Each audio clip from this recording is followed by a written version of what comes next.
Hello, welcome to the Cafe IAS. और आज के लेक्चर में ये बुद्धिज्म से रिलेटेड आखिरी लेक्चर है। इसके बाद प्रीवियस ईयर क्वेश्चंस डिटेल में मैं देख लूँगा और जो पुराने सालों में कई सालों में आए हैं वो हम डिस्कस कर लेंगे।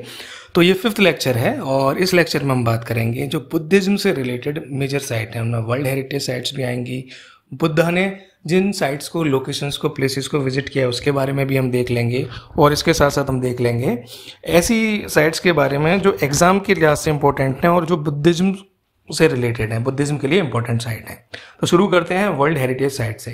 आपकी स्क्रीन पे दिख रहा है, वो आपको दिख रहा है नालंदा, जो कि आज के बिहार में है। इंडिया में स्टेट है बिहार और बिहार में नालंदा नाम की जगह पे इस वर्ल्ड हेरिटेज साइट की लोकेशन है। इसका नाम है आर्कियोलॉजिकल साइट ऑफ नालंदा महाविहार। विहार क्या है उसके बारे में थोड़ा डिटेल से, कितने टाइप के होते हैं वो देख लेंगे। लेकिन अभी विहार के बारे में जनरल थोड़ा सा आप एक आइडिया ले लीजिए। विहार उन प्लेसेस को बोलते हैं जहां पर बुद्धिस्ट मॉन्क रहते थे, ठीक है। तो ये वाली साइट का नाम आपने देख लिया। अब नालंदा जो अर्ली बुद्धिस्ट टेक्स्ट हैं उनमें यह कहा गया है कि बुद्धा ने एक राजगृह, उस टाइम पे एक टाउन हुआ करता था, जगह हुआ करती थी जो कि मगध की कैपिटल थी उस टाइम पे। तो राजगृह के पास एक टाउन को विजिट किया गया करा था बुद्ध ने, जिसका नाम था नालंदा। तो नालंदा को according too early Buddhist text Buddha ने विजिट किया है, ठीक है। दूसरा, अगर हम ऐसी हेरिटेज साइट की बात करें तो वो है सांची का स्तूप मध्य प्रदेश में। तो Buddhist monuments at Sanchi Madhya Pradesh.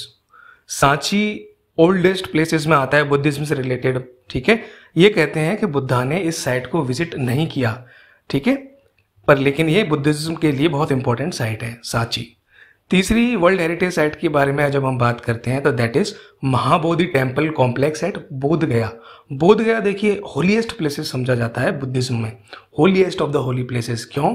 क्योंकि हमने ऑलरेडी डिस्कस कर लिया था बहुत डिटेल में रियल लेक्चर्स में कि ये वो प्लेस है जहां पर बुद्ध ने निर्वाणा यानी एनलाइटनमेंट को प्राप्त किया था, अटेन किया था, ठीक है। 3 प्लेसेस हो गए। अब फोर्थ प्लेस के लोकेशन के बारे में बात कर लेते हैं, जो कि है अजंता एलोरा केव्स औरंगाबाद डिस्ट्रिक्ट में, जो कि महाराष्ट्र में आता है, ठीक है। आर्ट एंड कल्चर के कंट्रीब्यूशन में थोड़ा सा और डिस्कस करेंगे हम अजंता एलोरा के बारे में, स्तूपास के बारे में, चैत्य के बारे में, बिहार के बारे में, ठीक है। तो प्लेसेस में इतना ही है। अब देखिए बहुत सारे और इंपॉर्टेंट प्लेसेस हैं। यहाँ पे देखिए, आप पूरे मैप में देखते रहिए, आपको क्लियर आइडिया होगा। ये मैप मिनिस्ट्री ऑफ टूरिज्म की पीडीएफ से लिया है। तो देखिए सबसे एक इंपॉर्टेंट प्लेसेस में है श्रावस्ती। श्रावस्ती जो एंशियंट किंगडम हुआ करता था, कौशल की कैपिटल हुआ करती थी श्रावस्ती। यहाँ पे एक जैतवन गार्डन्स हुआ करते थे, कुछ गार्डन्स थे जो धनिक होते हैं, जो उस टाइम के बहुत बड़े पैसे वाले लोग थे, वो फॉलोअर्स थे बुद्धिज्म के, वो गिफ्ट कर देते, गार्डन गिफ्ट कर दिया। तो वहाँ पे ही एक विहार बना लिया गया जिसका नाम था जेतवन विहार। तो श्रावस्ती में जो कौशल किंगडम की कैपिटल थी, वहाँ पे जेतवन विहार में बुद्धा कई बार उन्होंने स्टे किया है। तो बुद्धा और अपने उपदेश दिए यानी सेरेमन्स डिलीवर किए हैं। तो इंपॉर्टेंट सेंटर हो गया और बुद्धा ने भी विजिट किया है श्रावस्ती, ठीक है। इसके बाद देखो लुम्बिनी के बारे में हमने ऑलरेडी चर्चा कर ली थी, यहाँ पे बर्थ हुई थी, लेकिन लुम्बिनी इंडिया में नहीं है, ये इंडो नेपाल बॉर्डर पे है और जो तराई प्लेन्स हैं साउदर्न नेपाल के, वहां पे है लुम्बिनी, ठीक है। 2 प्लेसेस हो गए।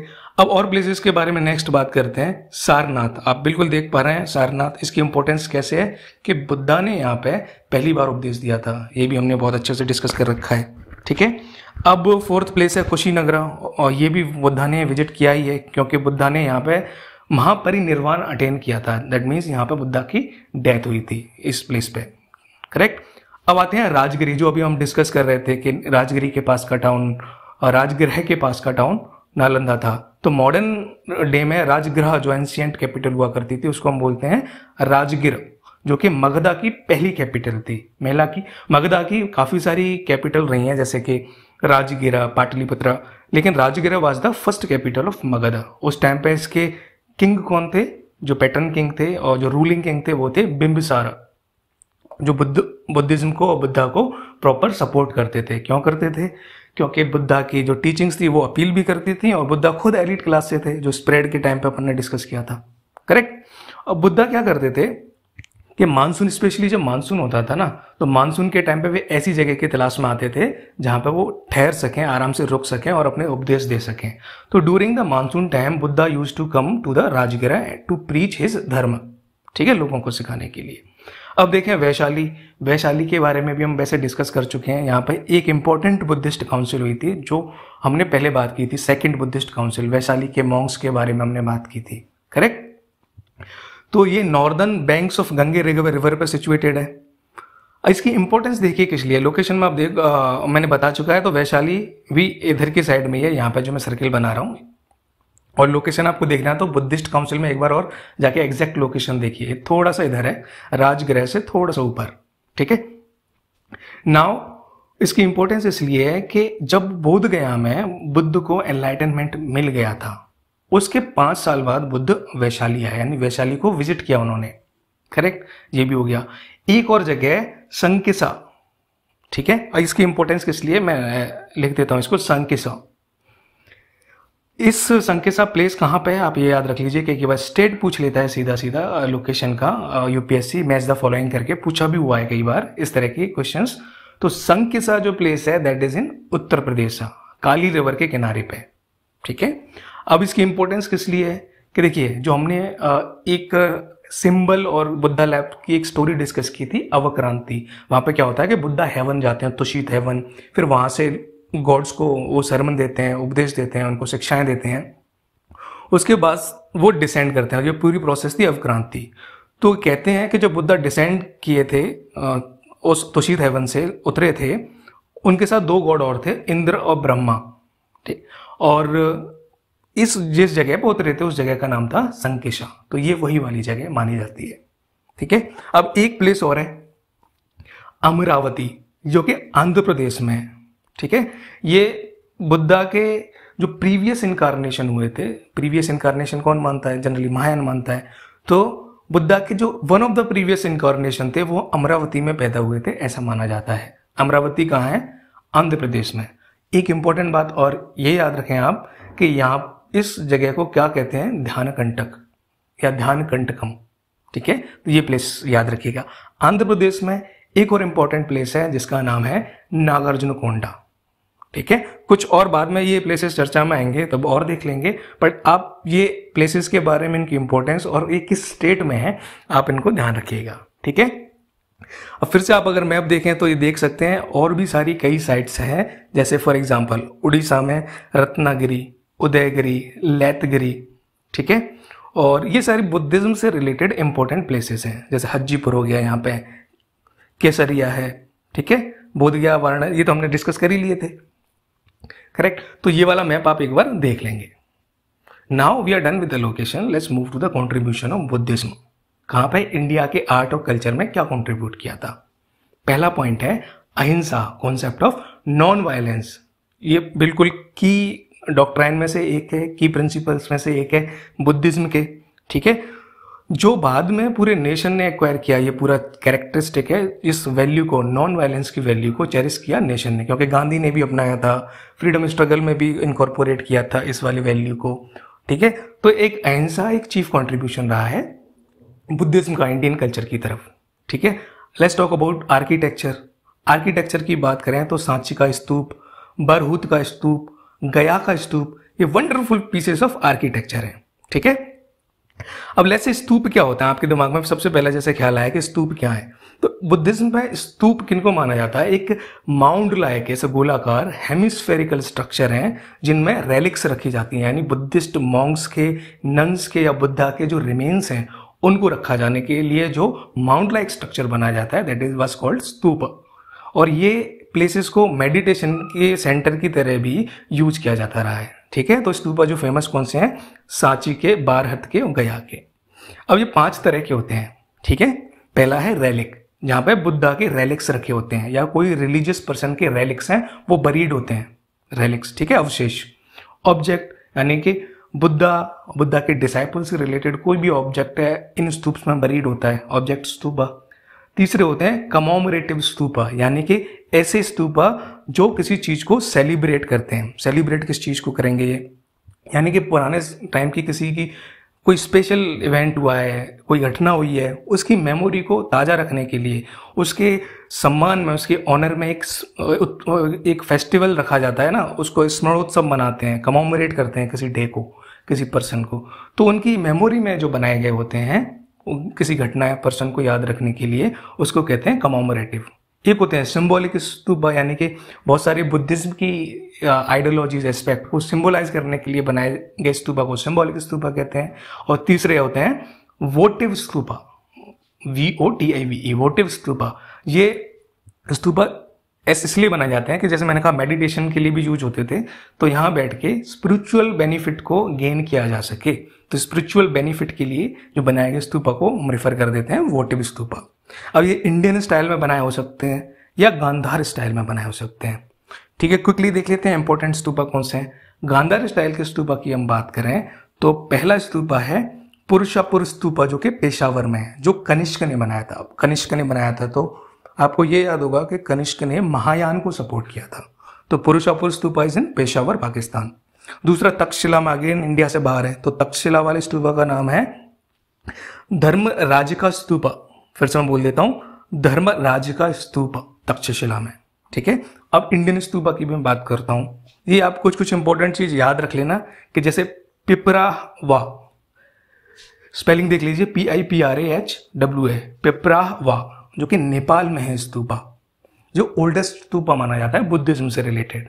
ठीक है, दूसरा है बारहट, जो कि मध्य प्रदेश में, जिसके जो तोरण होते हैं यानी द्वार होता है, इसका गेट होता है, उस पर लॉर्ड बुद्धा से रिलेटेड पुराने जन्मों की कई सारी स्टोरी डिपिक्ट की जाती हैं। ये किसने बनवाया था? अशोका ने, बारहट को। तीसरा जैसे सांची है, जो अशोका ने, ये भी अशोका ने बनवाया था, बाद में शुंगा ने भी बनवाया था। इसको माना जाता है biggest stupa related to Buddhism. तीसरा है अमरावती, ठीक है, इसका एंशियंट नाम हमने डिस्कस कर लिया था, ध्यान कटक था। तो अमरावती करंट में कहां पे है? ये ध्यान कटक आंध्र प्रदेश के गुंटूर में। कब बिल्ड हुआ था ये स्तूपा अमरावती वाला? 2nd सेंचुरी BC से लेके 2nd सेंचुरी AD तक सातवाहन का जो रूल था उस टाइम पे बिल्ड हुआ था। और इसमें किसका यूज हुआ है? मार्बल का यूज हुआ है। सेकंड यानी 400 साल लगभग। अब इसके बाद आते हैं नागार्जुनकोंडा, आंध्र प्रदेश में। ये एक डायनेस्टी हुई थी जिसका नाम था इक्ष्वाकु डायनेस्टी ने 2nd से 3rd सेंचुरी AD में ये स्तूपा को बनाया था। ठीक है, अब लास्ट में देख लेते हैं इंडियन स्टाइल के स्तूपा में, दैट इज धमेक्ष सारनाथ स्तूपा। ये गुप्ता पीरियड में बना था। ठीक है, यानी गुप्ता पीरियड में बना था, तो गुप्ता रूलर ने भी तो सपोर्ट किया है बुद्धिज्म को। तो गुप्ता पीरियड में बना था, तो यहाँ पे ब्रिक्स और स्टोन का काफी यूज हुआ है इस स्तूपा में। ठीक है, तो ये हमने स्तूपा के बारे में डिस्कस कर लिया। नाउ कम टू द चैत्य। आर्किटेक्चर में देखें तो चैत्य क्या थे? प्रेयर हॉल थे। बुद्धिस्ट ट्रेडिशन में प्रेयर हॉल्स को चैत्य कहा जाता था। ठीक है, अब इंपोर्टेंट चैत्य के बारे में देख लेते हैं। जो हीनयान चैत्य हैं उनमें देख लेते हैं कौन कौन से हैं। सबसे ओल्डेस्ट माना जाता है भज।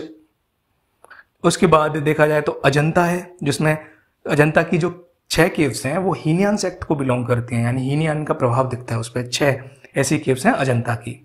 तो भज, उसमें स्तूप चैत्य भी है। तो भज, अजंता, फिर उसके बाद नासिक जो कि महाराष्ट्र में है। इसके बाद आता है कार्ले, ये भी महाराष्ट्र में है। तो कार्ले की जो केव्स हैं, जो चैत्य हैं, उसको किसने बनाया था? 1st सेंचुरी AD में सातवाहन रूलर्स ने बनाया था कार्ले के चैत्य को। इनको बेस्ट चैत्य कहा जाता है। ठीक है, इसके अलावा कान्हेरी में भी चैत्य हैं। अब let's talk about the vihara. Vihara क्या थे? देखो, बुद्धिज्म से रिलेटेड जो भी मॉन्क्स थे, यानी बुद्धिस्ट मॉन्क्स थे, वो प्रीच कर रहे हैं अपने धर्म का, प्रैक्टिस कर रहे हैं कुछ रिचुअल्स की, या फिर कहीं गए हैं तो उनके ठहरने के लिए जगह, तो उसके पर्पज से एक प्लेस ऑफ रेजिडेंस बनाया गया था बुद्धिस्ट मॉन्क के लिए, जिनको कहा गया विहार। और विहार बुद्धा के टाइम में भी एग्जिस्टेंस में आ गए थे। ठीक है, तो इनिशियली क्या होता था, जैसे मैंने कहा पहले भी, अभी हमने जस्ट बताया, बात की है कि जो बड़े बड़े धनिक होते थे, सेठ होते थे, बड़े बड़े जो पैसे वाले फॉलोअर्स थे बुद्धिज्म के, उनको गार्डन वार्डन गिफ्ट कर देते थे। तो वहां पे बुद्धिज्म से रिलेटेड जो मॉन्क थे वो क्या करते थे, बुद्धिस्ट मॉन्क थे, कि रेनी सीजन, वैसे तो वो घूमते रहते थे, लेकिन रेनी सीजन में वो कहाँ घूमे, क्योंकि रास्ते भी प्रॉपर नहीं, उनको रुकने के लिए कोई जगह थी चाहिए। तो रेनी सीजन में वे क्या करते थे, इन्हीं गार्डन्स में जो इन्हें गिफ्ट किए गए थे उनमें बंबू से एक टेम्परेरी स्ट्रक्चर बना लेते थे, जहां पे वो अपने धर्म को प्रीच कर सकें, प्रैक्टिस कर सकें और वहां पर रुक सकें। तो अर्लीस्ट फॉर्म क्या थी विहारा की, के उन गार्डन्स में बैम्बू से बनाए जाते थे। ठीक है, बुद्धा के डिमाइस के बाद, डेथ के बाद क्या हुआ, ये सोचा गया कि टेम्परेरी से काम नहीं चलता, एक परमानेंट स्ट्रक्चर होना चाहिए। तो धीरे धीरे इनमें परमानेंट कैरेक्टर डालने लग गए। फॉर एग्जाम्पल इनको रॉक्स से बनाने लग गए, ब्रिक्स से बनाने लग गए। और ड्यूरिंग जो अशोका पीरियड था, तो अशोका के टाइम पे ये बहुत प्रोमिनेंट हर पार्ट में, स्पेशली नॉर्दर्न इंडिया में ये स्तूपा एग्जिस्टेंस में और विहार एग्जिस्टेंस में आने लगे। ठीक है, पैन इंडियन प्रेजेंस धीरे धीरे होने लग गई। और ये किससे बने थे, ब्रिक्स से और रॉक से। इसके अलावा जो ट्रेड रूट्स थे जैसे कि सिल्क रूट, दक्षिण पथ, उत्तर पथ। देखिए जब हम डायनेस्टीज के बारे में हम बता रहे होंगे तो will talk about the Uttarapath, Dakshinapath in detail. For now you just remember this two are the most important trade routes of the ancient India. इसके साथ सिल्क रूट को हम ऑलरेडी डिस्कस कर चुके हैं। तो उत्तर पथ, दक्षिण पथ एंड सिल्क रूट, ये 3 रूट मेन ट्रेडिंग रूट्स थे। इन ट्रेडिंग रूट्स पर भी बिहार को बनाया गया, क्योंकि बुद्धिस्ट मॉन्क इन्हीं रूट से होकर ही तो जाएंगे अपने रिलीजन का प्रमोट करने के लिए अलग अलग कंट्रीज में, अलग अलग जगह पे। करेक्ट। तो विहार के एग्जाम्पल्स देखते हैं, जैसे कि अजंता केव्स में भी विहार हैं, उदयगिरी खांडीगिरी केव्स हैं, वहाँ भी विहार हैं, नालंदा में बिहार मिले हैं, और नागार्जुना कोंडा में भी विहार मिले हैं। ठीक है, कई लोग तो ये भी क्लेम करते हैं, जैसे मोस्टली जो बुद्धिज्म का ओरिजिन है वो बिहार साइड में, ज़्यादातर प्लेसेस बिहार में मिलेंगे आपको और यूपी के बॉर्डर पे। तो बिहार का जो एग्जिस्टिंग नाम है बिहार, वो इसी वजह से पड़ा है कि यहाँ पे बहुत सारे विहार हुआ करते थे। कई लोग मानते हैं, आर्ग्यूएबल थ्योरी है ये। ठीक है, just for your sake of your understanding. अब हम बात करते हैं और आर्किटेक्चर की बात करते हैं, केव्स की बात करते हैं। For example important cave is Barabar caves. Barabar caves Bihar में, अगेन देखिए वही लोकेशन है बुद्धिज्म से रिलेटेड बिहार में। तो बिहार में मौर्य डायनेस्टी के टाइम पे ये बनी थी 3rd सेंचुरी BC में, और अशोका ने बनवाई थी ऐसा कहते हैं। तो यहाँ पे कहते हैं कि जो बुद्धिस्ट रॉक कट आर्किटेक्चर है उसका जो ओल्डेस्ट एग्जाम्पल समझा जाता है वो है बाराबर केव्स। ठीक है, और जनरली इनमें 2 रूम्स हैं जो कि ग्रेनाइट से कार्व किए गए हैं। इसके बाद आती हैं इंपॉर्टेंट केव्स में आती हैं Ajanta and Ellora caves. Ajanta caves हैं वो महाराष्ट्र में group of rock cut caves हैं जो लगभग 600 सालों में बनके तैयार हुई। 2nd सेंचुरी BC से बनना शुरू हुई थी और लगभग 4th सेंचुरी AD में जाके तैयार हो पाई। और सह्याद्री माउंटेन हिल्स हैं, उनको कार्व करके, उनको काट के बनाई गई केव्स हैं ये सह्याद्री माउंटेन्स में। ठीक है, अब अजंता केव्स को बुद्धिस्ट आर्किटेक्चर का एक मास्टरपीस समझा जाता है, क्योंकि यहाँ पे देखो बहुत डिटेल्ड स्ट्रक्चर मिले हैं। फॉर एग्जांपल यहाँ पे विहार मिले हैं, चैत्य मिले हैं, स्लीपिंग क्वार्टर्स भी हैं, श्राइन हैं, स्तूपा मिले हैं। ठीक है, ये सारी चीज़ें मिली हैं अजंता केव्स में। और इसके साथ साथ पेंटिंग्स हैं, मुरल पेंटिंग्स हैं, और बुद्धिस्ट से रिलेटेड थीम है उनकी, तो मेनली बुद्धिस्ट से रिलेटेड थीम है। और जो इनमें इलस्ट्रेशन क्या है, जिनमें क्या दिखाया गया है, बुद्धा की लाइफ से रिलेटेड स्टोरी, जातक टेल्स, ये सारी हम टेक्स्ट में डिस्कस कर चुके हैं, जातक टेल्स वगैरह के बारे में। ठीक है, तो अजंता केव्स में इतना बताया गया है। Now let's move to the Ellora caves. Ellora caves में क्या बताया गया है? एलोरा केव्स में देखो ये भी महाराष्ट्र में है और ये थोड़ी बाद में बनी है, 5th से 10th सेंचुरी के बीच में ये केव्स बनी गई हैं। और इसमें बुद्ध से रिलेटेड, हिंदुइज्म से रिलेटेड और जैन, ये तीनों रिलीजन फेथ से रिलेटेड रॉक कट टेम्पल्स मिले हैं। ठीक है, और ये किससे, कौन सी हिल्स में से कार्व किए गए हैं, एक्सकवेटेड किए गए हैं? उस हिल का नाम है चारानंदरी हिल्स। ठीक है, you remember this name, Charanandri hills. अब इसमें देखो अलग अलग धर्म मिले हुए हैं, जैसे बुद्धिज्म के टेम्पल मिले हैं, हिंदुइज्म के टेम्पल हैं, जैनिज्म के टेम्पल हैं। तो ये डिपिक्ट करता है ये कि वहाँ पर उस टाइम पे रिलीजियस हार्मनी थी। जब ये केव्स बनी थी 5th से 10th सेंचुरी, वो एक रिलीजियस हार्मनी वाला पीरियड था। अगेन इसमें वही मुरल फ्रेस्कोस, रिलीफ, श्राइन्स हैं। ठीक है, बुद्धा की कार्विंग्स हैं, वो बोधिसत्व की कार्विंग्स हैं, सेंट्स की कार्विंग्स हैं, वे सारी मिली हैं। ठीक है, अब हम बात करते हैं एजुकेशन को रिलेटेड कंट्रीब्यूशन। तो रेजिडेंशियल यूनिवर्सिटी कहाँ थी? तक्षशिला में थी, विक्रमशिला में थी, नालंदा में थी, जहाँ पर देश विदेश से बच्चे, होनहार स्टूडेंट्स थे, जो टैलेंटेड बच्चे थे वो आके पढ़ते थे। तो एजुकेशन को प्रमोट किया बुद्धिज्म ने। इसके साथ साथ इनका लोकल लैंग्वेज के डेवलपमेंट में भी अच्छा कंट्रीब्यूशन है। ठीक है, स्पेशली जैसे कि जो इनिशियल टेक्स्ट हैं बुद्धिज्म के वो पाली में डेवलप हुए, तो पाली लैंग्वेज बहुत का डेवलपमेंट में बहुत कंट्रीब्यूट किया बुद्धिज्म ने।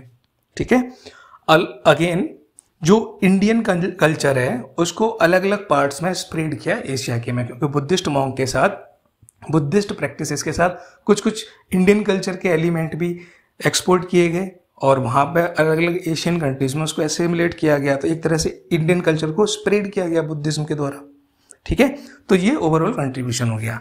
Let's understand the contribution to diplomacy.